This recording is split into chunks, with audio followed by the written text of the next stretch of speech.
lined up so the wind doesn't get them. And this is the camp that we set up ages ago.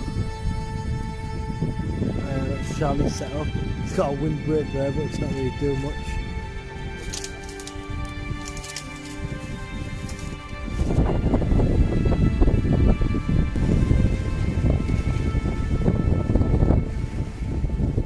It's a windy one tonight.